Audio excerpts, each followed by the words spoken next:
माधव विश्राम कर रहे हैं, जगाना उचित नहीं होगा।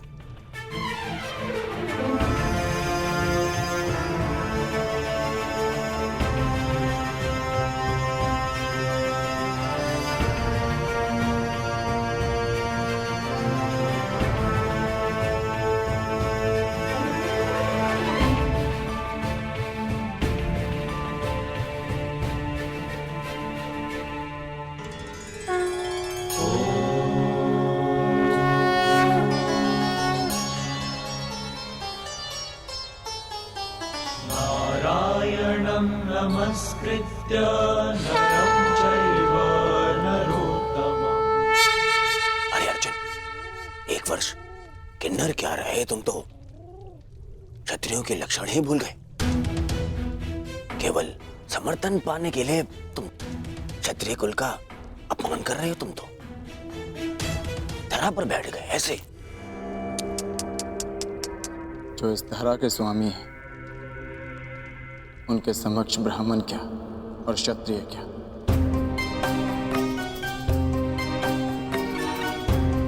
ना मैं इस समय क्षत्रिय हूं और ना ही मेरे मन में समर्थन का लोभ। मैं तो केवल इस समय एक भक्त हूं जो अपने आराध्य के चरणों में बैठा है।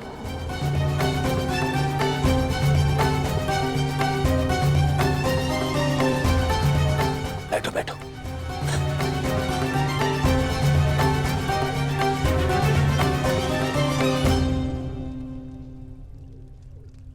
माधव,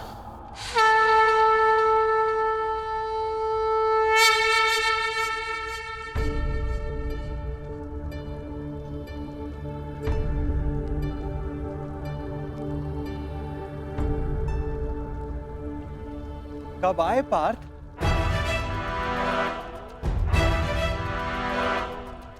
मुझे तो तुम्हारे आने का भान ही नहीं हुआ। आप विश्राम कर रहे थे माधव, इसलिए जगाना उचित नहीं समझा। और तुम नीचे क्यों बैठे हो? इधर आओ, मेरे समीप आकर बैठो। माधव, मैं यहाँ आपका युद्ध के लिए समर्थ। अरे ठहरो, यहाँ पे पहले मैं आया तो समर्थन मांगने का अधिकार मेरा है।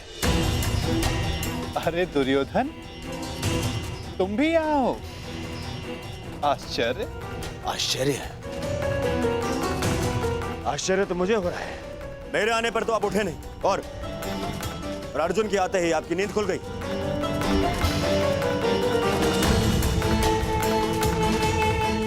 वासुदेव, मैं यहाँ अर्जुन से पूर्व उपस्थित हुआ हूं, इसलिए समर्थन मांगने का अधिकार पहले मुझे मिलना चाहिए।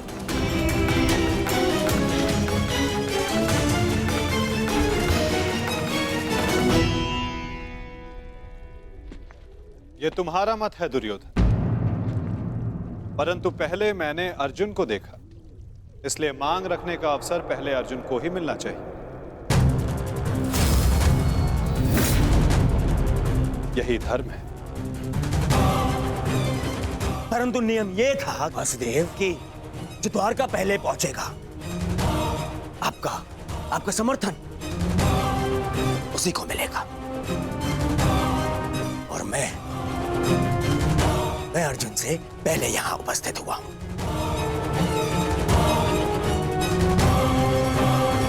कदाचित तुमने नियम ठीक से नहीं सुना था दुर्योधन।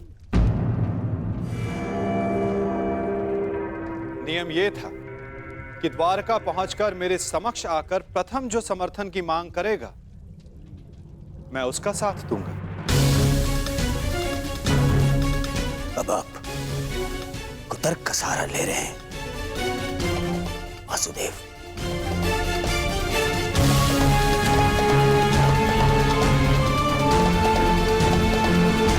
जानता था मैं कि आप पक्षपात अवश्य करेंगे। आरोप मत लगाओ माधव पर।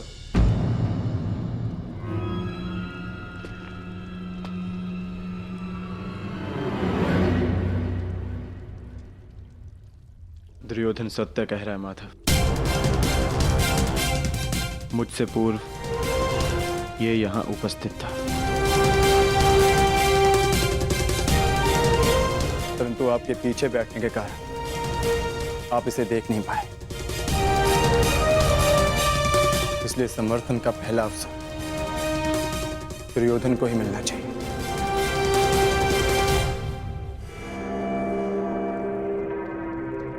कुछ समझ में आया दुर्योधन? कुछ मांगने के लिए अहंकार नहीं, विनम्रता होनी चाहिए।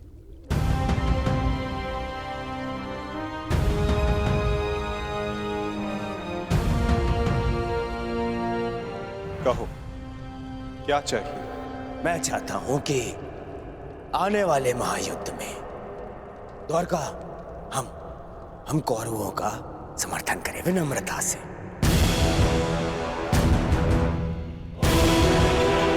अपनी मांग पर अडिग हो? हाँ, अडिग हूं। मेरी यही मांग है। मैं चाहता हूं कि महायुद्ध में द्वारका हम कौरवों का समर्थन करें। ठीक है, तथास्तु।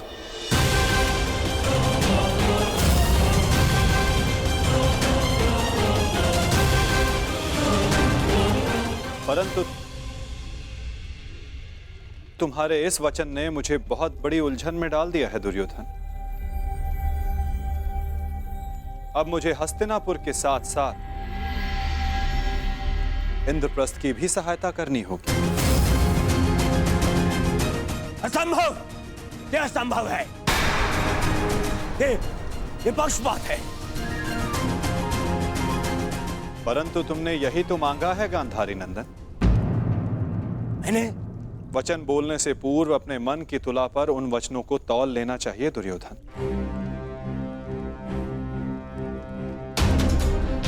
तुमने कहा कि कौरवों को द्वारका का समर्थन मिलना चाहिए। अपने द्वेष के कारण तुमने पांडवों को सदा भिन्न माना।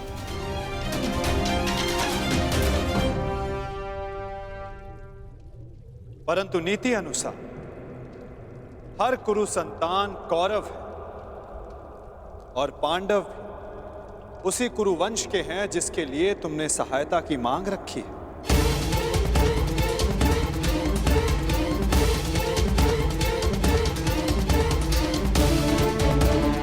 इसलिए मुझे अपना समर्थन दोनों पक्षों में बांटना होगा।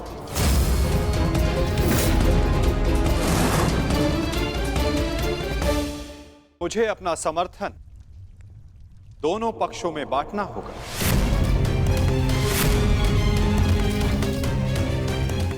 क्या करूं? पक्षपाती होना मेरे स्वभाव में जो नहीं। पक्षपात तो कर ही रहे हैं आप।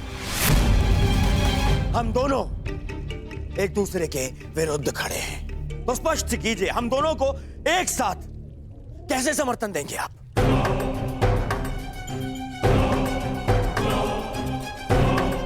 ये भी आपका कोई छल है?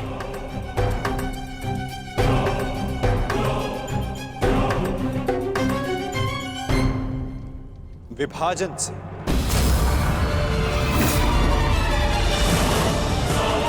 पहली बार युद्ध को टालने के लिए मैंने विभाजन का सहारा लिया था और इस बार युद्ध में सम्मिलित होने के लिए विभाजन करूंगा।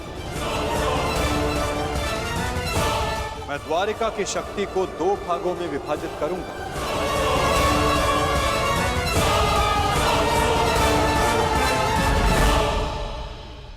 एक ओर होगी मेरी शक्तिशाली नारायणी सेना जो कभी पराजित नहीं हुई,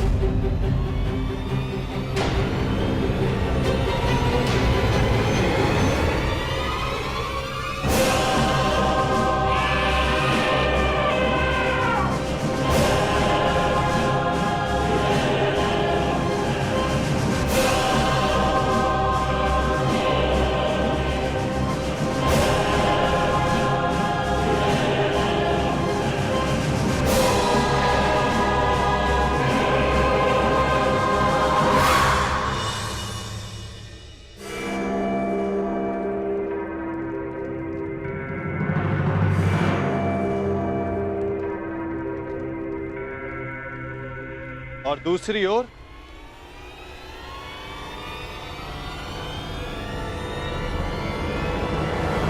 केवल मैं।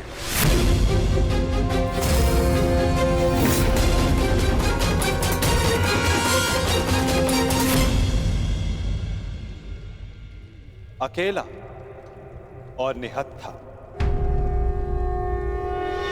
मैं वचन देता हूं, किसी भी परिस्थिति में मैं इस युद्ध में अस्त्र नहीं उठाऊंगा।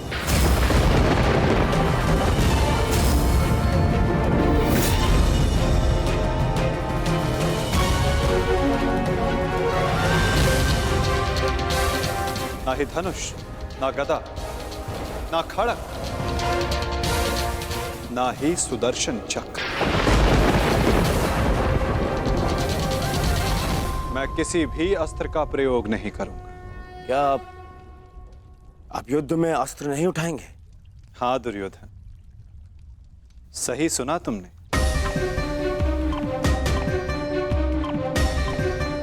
मैंने निर्णय ले लिया है कि मुझे क्या चाहिए।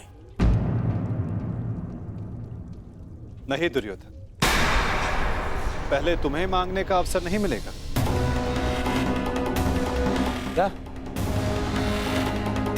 ये मांग कुरुवंश के मध्य हो रही है और अर्जुन तुम्हारा अनुज है, और धर्म कहता है कि मांगने का पहला अधिकार अनुज का होता है। कोई अनुज नहीं है, वो शत्रु है ये मेरा। और आपने ने कहा था जो आपके समक्ष पहले आएगा आपका समर्थन उसी को मिलेगा। मैंने अपना वचन निभाया दुर्योधन। तुमने कुरुवंश को समर्थन देने की मांग की और कुरुवंश के लिए मैंने अपनी शक्ति को 2 भागों में विभाजित किया। अब विषय नीति का है दुर्योधन, और नीति के अनुसार प्रथम मांगने का अधिकार अर्जुन को है। यदि बात नीति की है तो इस अर्जुन का यहां आना ही नीति सम्मत नहीं है। किसी राज्य का राजा नहीं है वो। राजा तो तुम भी नहीं हो युवराज दुर्योधन, परंतु मैं अपने पिता महाराज धृतराष्ट्र का प्रतिनिधित्व करता हूं। और मैं अपने ज्येष्ठ भ्राता महाराज युधिष्ठिर का प्रतिनिधित्व करता हूं। राजा है? कैसा राजा? 13 वर्ष पूर्व उनसे उनका सिंहासन छिन चुका है। और वही सिंहासन उन्हें मिले, इसलिए ये युद्ध हो रहा है। तो यदि तुमने राज्य लौटा दिया होता तो ये युद्ध कभी नहीं होता। यदि अज्ञातवास पूर्ण किया होता तो राज्य अवश्य लौटा देता।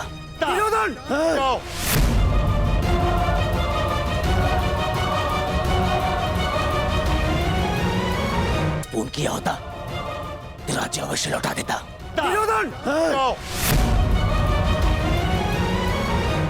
शांत हो जाओ तुम दोनों। ये मत भूलो कि तुम दोनों यहां अतिथि हो और अतिथि की मर्यादा होती। अपने अतिथि के घर पर यूं झगड़ा करना तुम दोनों को शोभा नहीं देता। तो जैसा कि मैंने कहा, अर्जुन को प्रथम अवसर मिलना चाहिए। आप चाहते हैं कि अर्जुन को नारायणी सेना चुनने का अवसर मिले। मुझे क्या चाहिए इसका निर्णय तुम मत लो दुर्योधन। माधव, आप अस्त्र उठाएं या ना उठाएं, मुझे मेरे पक्ष में केवल आप चाहिए। मुझे नारायणी सेना से कोई मोह नहीं। यदि नारायण मेरे साथ है तो मेरे लिए पर्याप्त है। मुझे आपकी सेना का नहीं, आपका समर्थन चाहिए।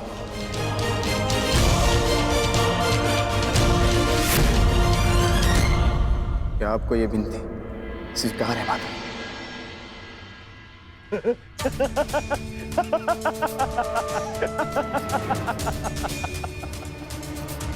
अब समझा मैं। ये 12 वर्ष के वनवास ने तुम्हारा क्षत्रिय गुण ही नहीं, तुम्हारी बुद्धि भी हर लिए। मूर्ख, स्वयं मेरे गले में विजयश्री की माला पहना दी तुमने? तुमने तो स्वयं अपनी पराजय का मार्ग चुन लिया। इतनी विशाल, शक्तिशाली, अपराजय सेना को ठुकराकर और तुमने चुना निहत्थे कृष्ण को, जो अब कदाचित स्वयं की रक्षा भी नहीं कर पाएगा युद्ध में।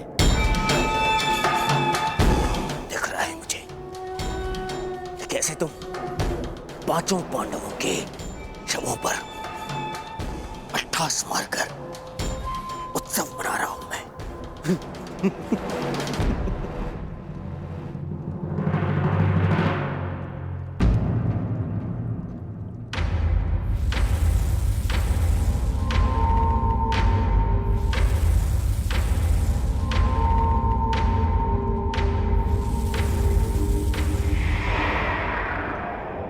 कृष्ण मुस्कुरा रहा है। नहीं, कुछ तो छल है। अब समझा, नारायणी सेना मुझे दे दी, जबकि उसके स्वामी तो आप स्वयं हैं। वो अपने ही स्वामी पर प्रहार कैसे करेगी? उल्टा वो तो हमारी ही सेना को हानि पहुंचाएगी।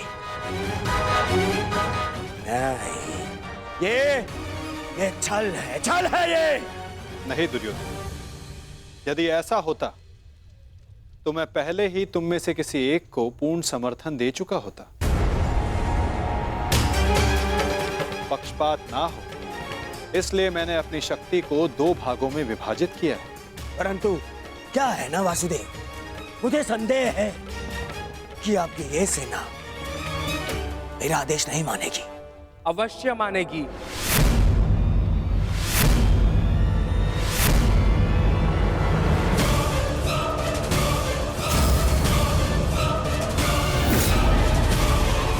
क्योंकि मैं नारायणी सेना का नेतृत्व करूंगा। वसुरश्री,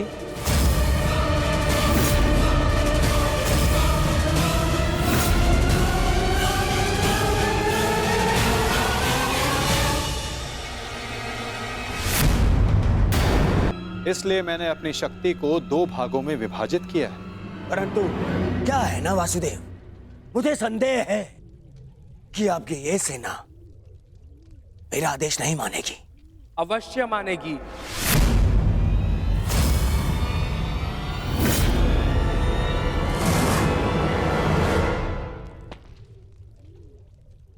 क्योंकि मैं नारायणी सेना का नेतृत्व करूंगा। मैं हस्तिनापुर की ओर से युद्ध में भाग लूंगा और नारायणी सेना का सेनापति बनकर निर्देश दूंगा।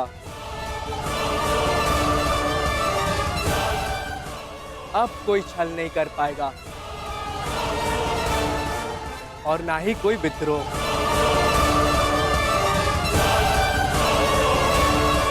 अब तो आपके मन में कोई संदेह नहीं है ना स्वसुरश्री? अब कोई संदेह नहीं।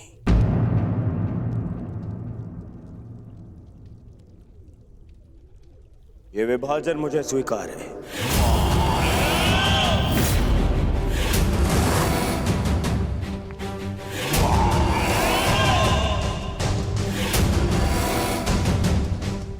हस्तिनापुर नारायणी सेना की प्रतीक्षा करेगा। अब मुझे आज्ञा दीजिए, बहुत कार्य शेष है, तैयारियां करनी है। विनम्रता से।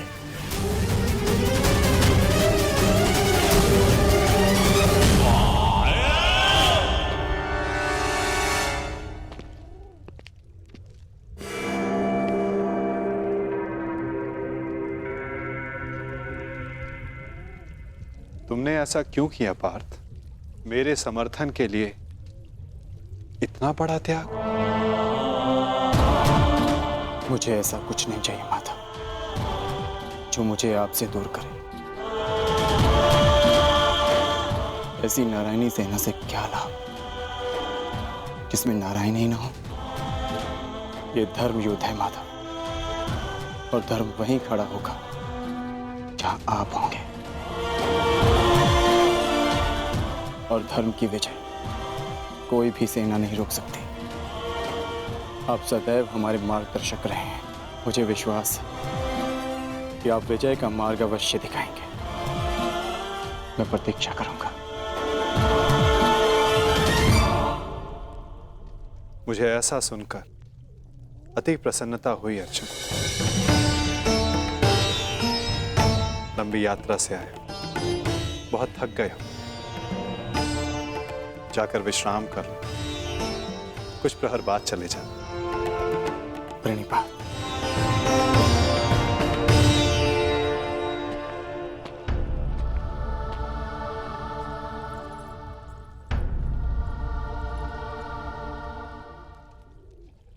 मुझे क्षमा कर दीजिए पिताश्री। मैंने आपको पक्षपाती समझा। मुझसे बहुत बड़ी भूल हो गई। ठीक कहा था आपने। आप लोगों को नहीं चुनते, लोग आपको चुनते हैं।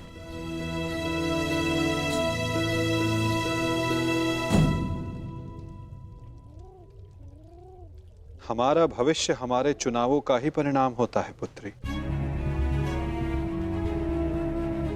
जीवन में किस मोड़ पर हम क्या निर्णय चुनते हैं, उससे सिद्ध होता है कि हमें हमारा लक्ष्य मिलेगा या नहीं।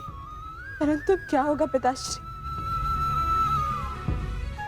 मैं ऐसा क्या करूं जिससे मेरे पति और मेरे पिता सुरक्षित रहे?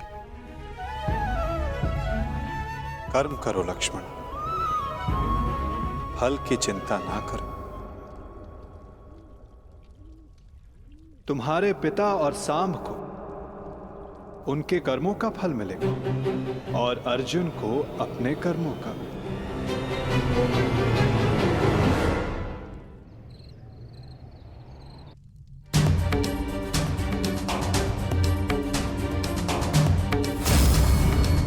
मैं भी इस युद्ध में सम्मिलित होना चाहता हूं। मैं अपना निर्णय ले चुका हूं और अपना पक्ष भी चुन चुका हूं। जिस ओर मेरा मित्र सांब होगा।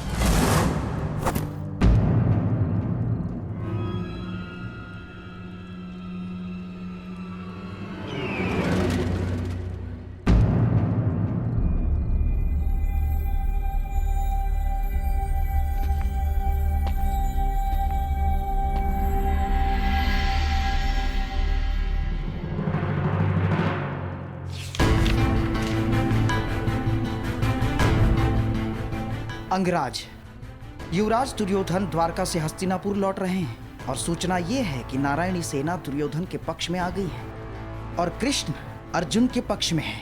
अंगराज, तुम शीघ्र हस्तिनापुर लौटो। युद्ध हस्तिनापुर की सीमा पर है। गांधार राज शकुनी।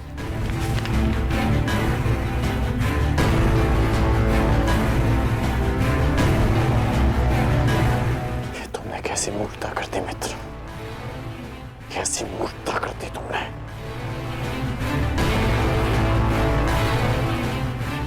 मुझे अभी द्वारका के लिए प्रस्थान करना होगा।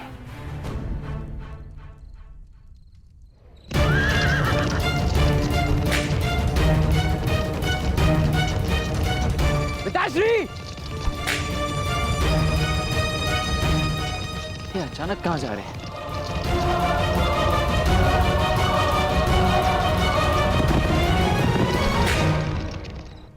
माँ,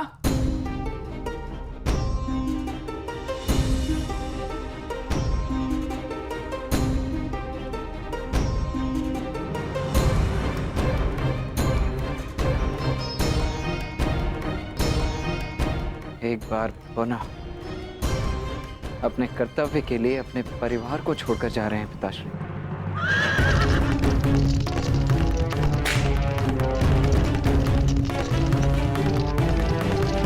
विश्वास नहीं होता। अर्जुन इतना बड़ा मूर्ख है। इतनी सरलता से मुझे नारायणी सेना दे दी। हाँ?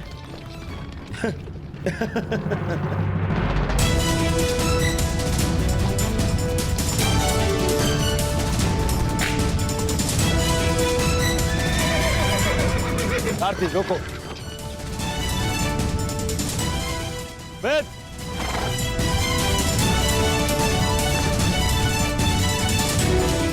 अच्छा हुआ तो मुझे यही मिल गए। मैं सोच ही रहा था कि सबसे पहले ये शुभ समाचार मैं तुम्हें ही दूं। जानते हो मैंने क्या किया है? यही मैं जानना चाहता हूँ कि यह तुमने क्यों किया है। प्रतीत होता है कि तुम्हें सूचना पहले ही मिल गई है, परंतु तुम दुखी क्यों? तुम्हें तो प्रसन्न होना चाहिए। मुझे नारायणी सेना मिली है। नारायण के बिना तुम्हें नारायणी सेना मिल गई है। मैंने तुमसे कहा था कि तुम्हें अर्जुन से पूर्व द्वारका पहुंचना। तुम अर्जुन से पूर्व द्वारका क्यों नहीं पहुंचे मित्र? अरे तुम्हें मिथ्या बोध हुआ है मित्र। अर्जुन से पूर्व द्वारका पहुंचा था। क्या? तो फिर ऐसा क्यों हुआ? अरे क्या हुआ मित्र? कुछ अनुचित नहीं हुआ है, सब हमारे हित में हुआ। हम दोनों को बराबर का अवसर मिला था, कृष्ण या नारायणी सेना चुनने का। उस मूर्ख ने नारायणी सेना छोड़कर कृष्ण को चुना और मैंने भी उसकी मूर्खता के लिए उसे रोका नहीं। और क्यों रोकता? पहले अवसर उसे मिला, जबकि पहले मैं पहुंचा था। और तुमने वासुदेव को नहीं चुना। ये क्या किया तुमने? तुमने वासुदेव को क्यों नहीं चुना मित्र?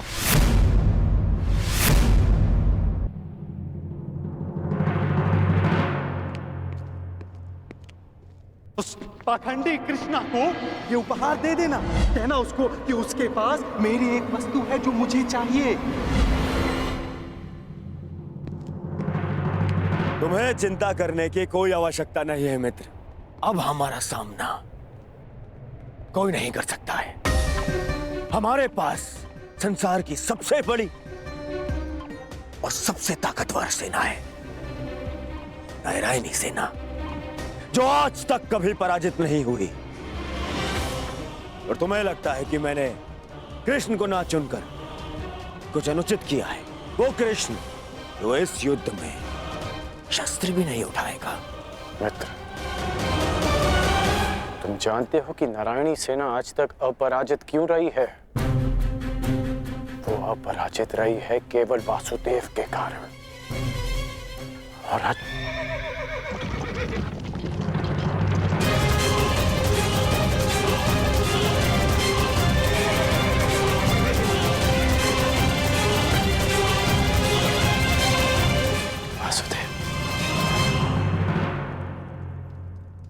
मैं नारायणी सेना का नेतृत्व करूंगा। मैं हस्तिनापुर की ओर से युद्ध में भाग लूंगा। अब ना ही कोई छल कर पाएगा और ना ही कोई विद्रोह।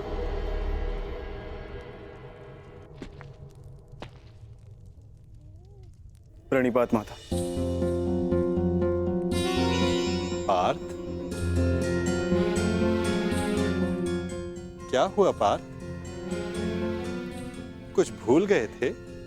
हाँ माता, मैं आपको बताना भूल गया था कि द्वारका पहुंचने में मुझे विलंब हुआ था, क्योंकि मार्ग में मेरा एक विचित्र घटना से सामना हुआ। तुम्हारे कहने का तात्पर्य यह है कि तुम्हारा सामना किसी विचित्र मनुष्य से हुआ है ना पार्थ?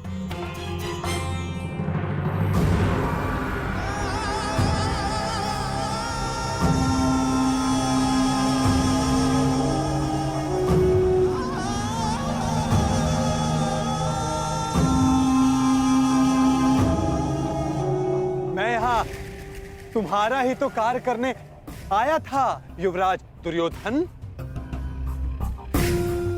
मैं वासुदेव,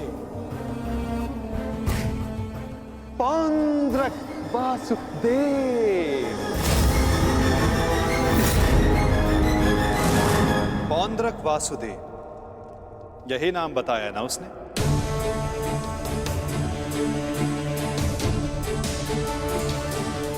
जिसने मेरी भांति वेशभूषा भी धारण कर रखी थी, है ना? हाँ, आप जानते हैं मैं भी कैसा प्रश्न पूछ रहा हूं, भला आपसे क्या छिपा है? परंतु मेरी समझ में यह नहीं आता कि वो पाखंडी आपके रूप में प्रस्तुत होकर सबको भ्रमित कर रहा है और आप शांत। शांति की आशा में कभी कभी शांत बैठना भी पड़ता है पार्थ।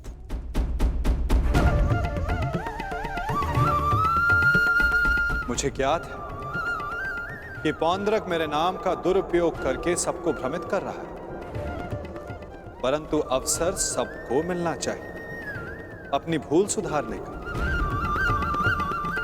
वही अवसर जो मैं सबको देता हूं, वही अवसर जो मैंने शिशुपाल को दिया था, वही अवसर जो मैंने कंस मामा को भी दिया था।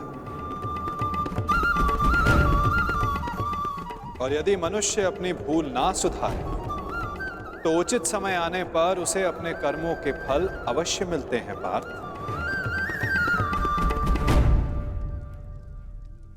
अब तुम मुझे पौंद्रक का संदेश सौंप सकते हो पार्थ।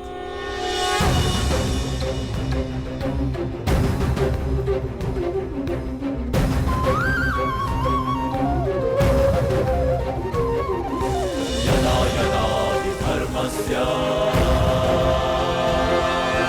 ग्लानिर्भवति भारत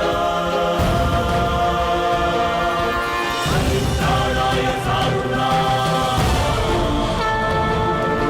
विनाशाय च दुष्कृताम्।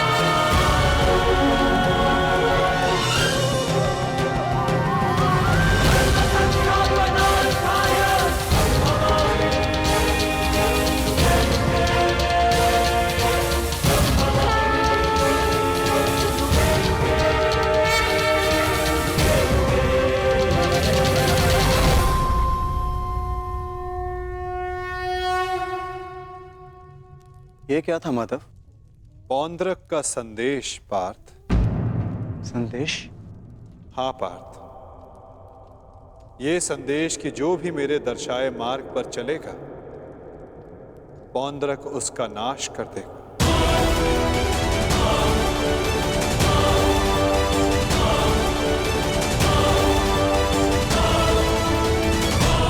ये वासुदेव नहीं है।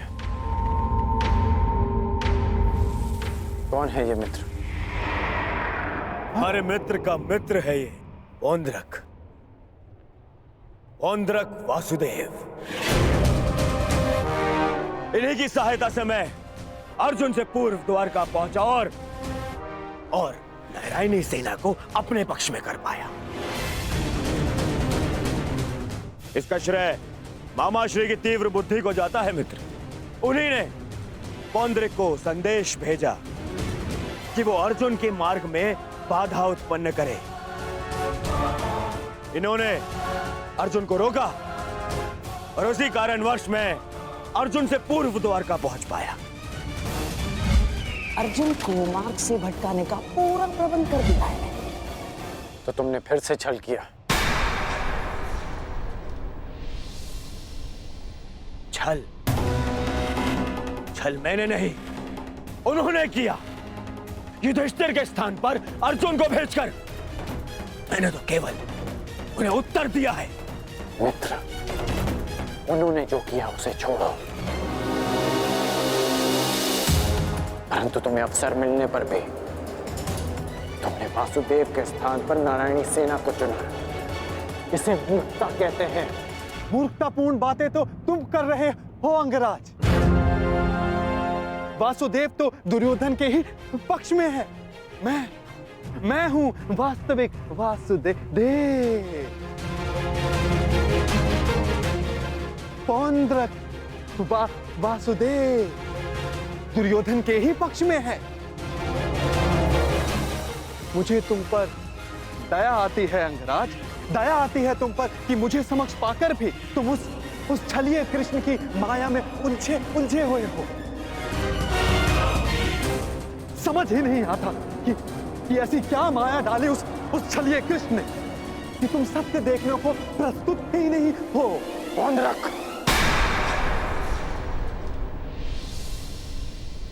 पौंड्रक वासुदेव है मेरा नाम। पूरा नाम तो लेना सीखो अंगराज।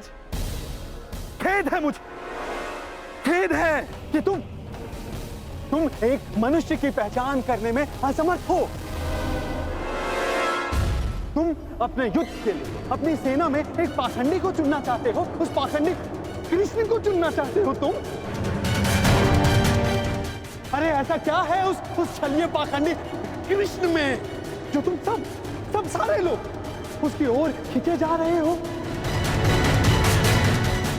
क्या समस्त संसार में केवल एक ही मायावी रह गया है? हाँ?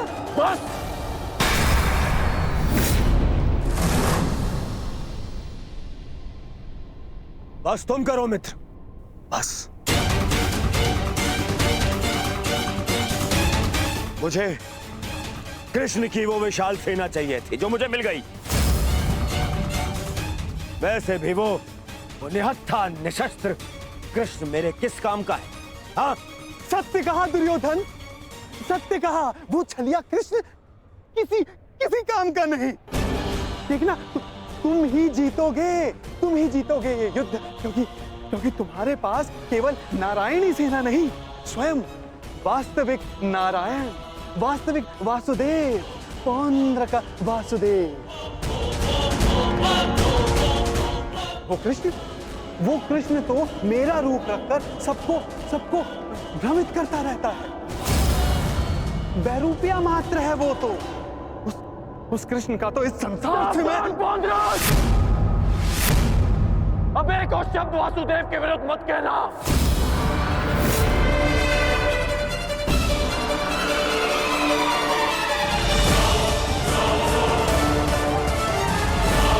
मेरा रूप रखकर सबको भ्रमित करता रहता है। बैरूपिया मात्र है वो तो। उस कृष्ण का तो इस संसार से मैं अब एक और शब्द वासुदेव के विरुद्ध मत कहना, अन्यथा क्या अंगराज? हाँ? मार डालोगे मुझे? मार डालोगे?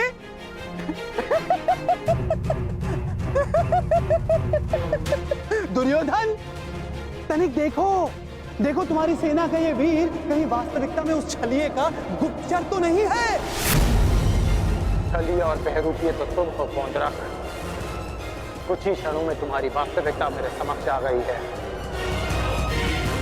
तुम मेरी चिंता करनी छोड़ो, केवल अपनी चिंता करो। तुम केवल एक बड़बोले ढोंगी हो जो वासुदेव होने का स्वांग रचा कर बैठे हो। मौन रहो दुस्साहसी, मौन।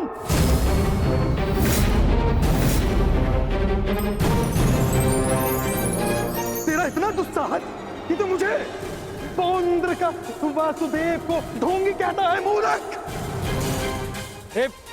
शांत हो जाओ मित्र, शांत हो जाओ। पौंड्रक, कांड का यह तात्पर्य नहीं था। मेरा यही तात्पर्य था।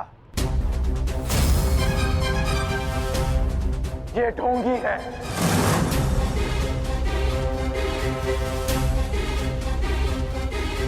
यदि तुम वास्तव में वासुदेव हो तो मुझे निशस्त्र करके दिखाओ। मैं तुम्हें चुनौती देता हूं। पौंड्रक वासुदेव को चुनौती?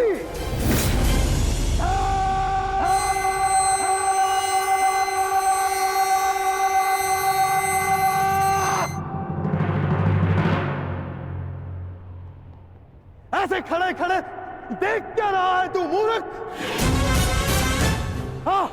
हाँ, मेरे साथ युद्ध कर। मेरे हाथों मरेगा, तुझे मोक्ष मिलेगा। हाँ, जिस प्रकार आज मैं तेरा अंत करने वाला हूं, उसी प्रकार मैं उस कृष्ण का भी अंत करूंगा, उस रणछोड़ का। जो रासलीला के नाम पर स्त्रियों को भ्रमित करता है, जो बाल क्रीड़ा के नाम पर स्त्रियों के वस्त्र चुराता है, जो स्वयंवर से स्त्रियों का हरण करता है, उस कृष्ण का पक्ष ले रहा है तू। उसके लिए तू मुझसे युद्ध कर रहा है।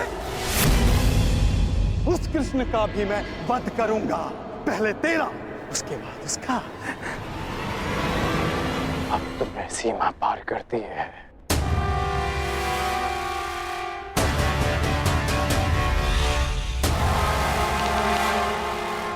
नहीं मित्र, नहीं। मित्र, आज इस पौंड्रक का अंतिम दिवस है।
अगला प्रहार तुम्हारे सीने को चीर देगा पौंड्रक। क्षमा मांगो।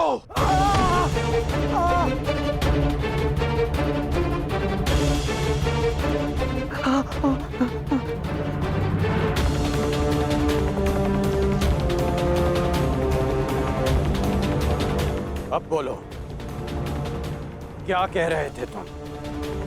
कौन हो तुम? मैं ही हूं वास्तविक वासुदेव। पौंड्रक वासुदेव मैं ही हूं। पाखंडी! नहीं गार्ड, मित्र नहीं, नहीं मित्र। रुक जाओ अंगराज।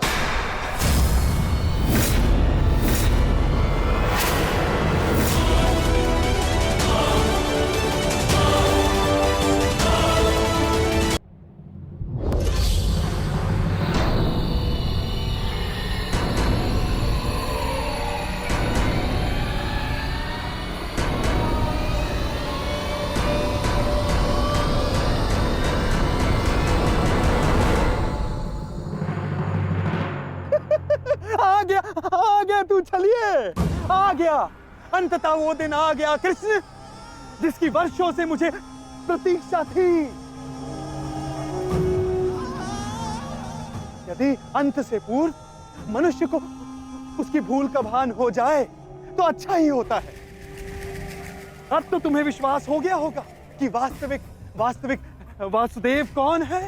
मैं ही हूं वास्तविक वासुदेव। पौंड्रक वासुदेव, इसलिए जिसका अधिकार आरंभ से केवल मेरा है, मुझे मेरा सुदर्शन चक्र दे दो कृष्ण। देने ही तो आया हूं तुम, परंतु चेतावनी, मैं तुम्हें बहुत अवसर दे चुका हूं पौंड्रक। तुम्हारे पाप का घड़ा भरता जा रहा है पौंड्रक। अब मेरा स्वांग रचना बंद करो। चुप कर छलिया कृष्ण। तू ढोंग, तू छलिया मुझे बताएगा कि अब मुझे क्या करना चाहिए और क्या नहीं। जो तुझे देव मानते हैं ना, वो सब दृष्टिहीन है और बुद्धिहीन भी। परंतु मैं नहीं हूं। अपने सहयोगियों को धैर्य की महिमा समझाओ दुर्योधन।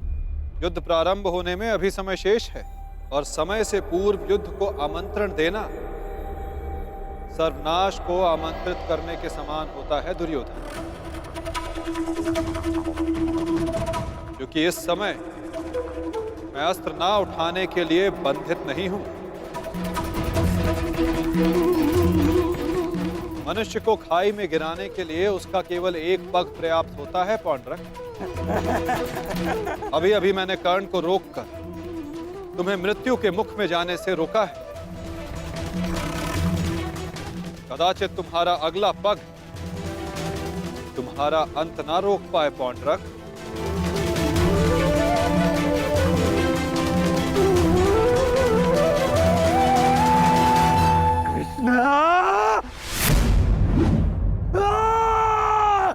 बंद कर ये भाषण छलिए।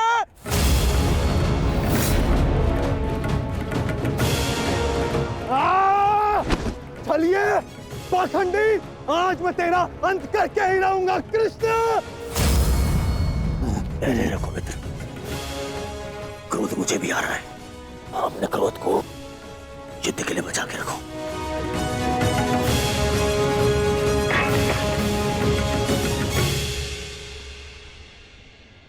ठीक कहा वासुदेव, युद्ध होगा, परंतु उचित समय पर और उचित स्थान पर। उस महायुद्ध के प्रथम दिवस पर मैं आपको उत्तर अवश्य दूंगा।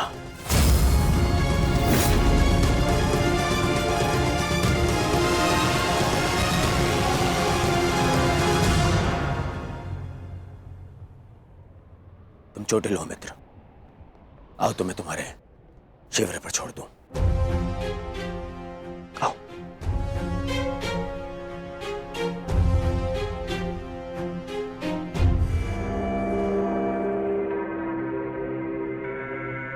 मित्रकर्ण, तुमसे हस्तिनापुर पर भेंट होगी। आशा है तब तक तुम अपने इस भ्रम से निकल जाओगे और तब तुम समझोगे कि मेरा चुनाव उचित था। आशा तो मुझे थी मित्र कि तुम अपने भ्रम से निकलकर वास्तविक शक्ति को पहचानोगे, परंतु अब कोई लाभ नहीं। जो हानि तुमने स्वयं को और हम सबको पहुंचानी थी, वो तुम पहुंचा चुके हो। चल मोटे, आज कृष्ण, मैं अपना सुदर्शन चक्र तुझसे लेकर रहूंगा, जिस पर आरंभ से केवल मेरा अधिकार था, है और रहेगा।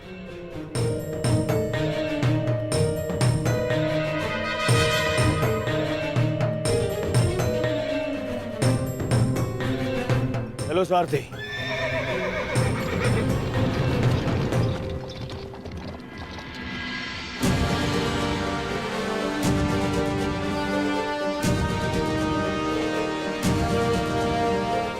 प्रणिपात वासुदेव।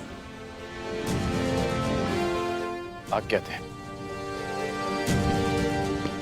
इतनी भी क्या शीघ्रता मित्र?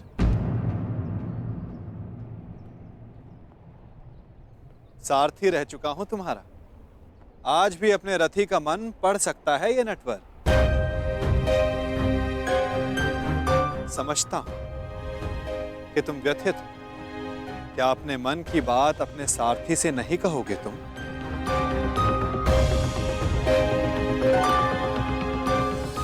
अपने रथी का मन आप पढ़ सकते हैं ना, तो पढ़ लीजिए। इसीलिए कहता हूं मित्र, तुम्हें प्रसन्न होना चाहिए। दुर्योधन ने उचित चुनाव किया। उसे शक्ति चाहिए थी, उसे मिल गई। नारायणी सेना अब उसके आदेश के अधीन होगी। नारायणी सेना में नारायण ही ना हो तो वो कैसी नारायणी सेना केशव?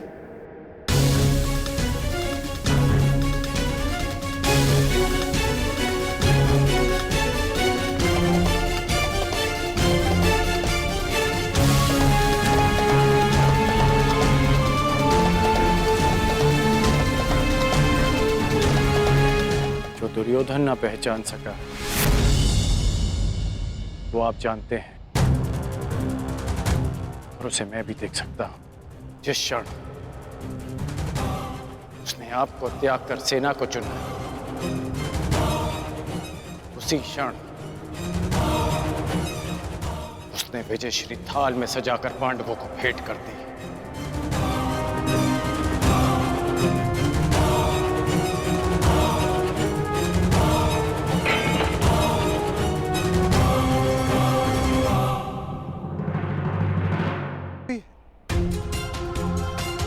नहीं लगता कि अर्जुन ने भूल की? क्या मिला उसे निहत्थे कृष्ण को चुनने से? जिसके हाथ के संकेत से सृष्टि बनती है और बिगड़ती है, वो कैसे निहत्था हो सकता है वासुदेव?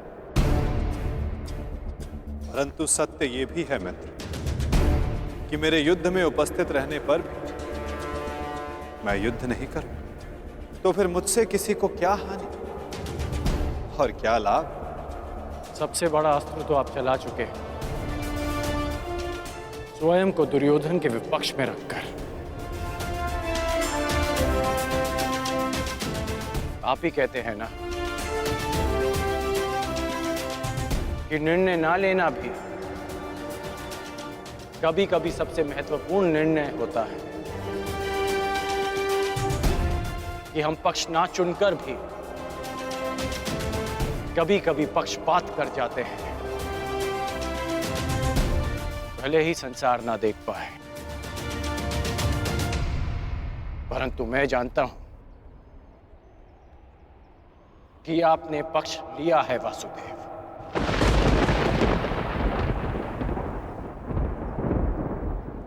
नहीं मित्र, मैं किसी का पक्ष नहीं लेता, ना किसी को चुनता हूं। लोग मुझे चुनते हैं या छोड़ते हैं। मानता हूं कि आपने किसी को नहीं चुना, परंतु आपने दुर्योधन को बाध्य किया कि वो आपको ना चुने। आपने ऐसी परिस्थितियां उत्पन्न की कि वो ही आपको चुने जिसे आप चुनना चाहते हैं।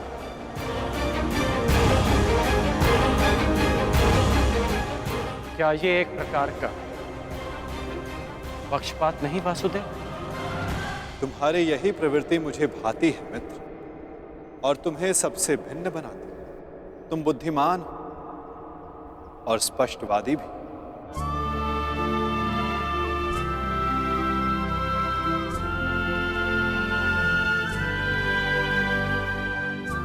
ऐसा होकर भी क्या लाभ वासुदेव,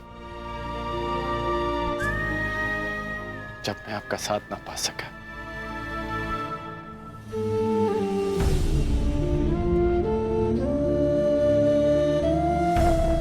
कितने वर्ष हो गए हमारी भेंट को, जब से हम मिले हैं हमारे पक्ष सदा भिन्न थे,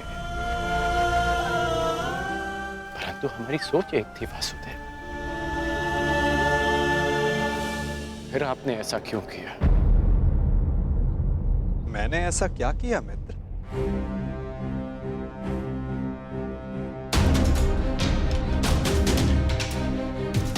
आप सब जानते हैं फिर भी ये प्रश्न कर रहे हैं। अब तो मान जाइए कि आप पक्षपाती हैं।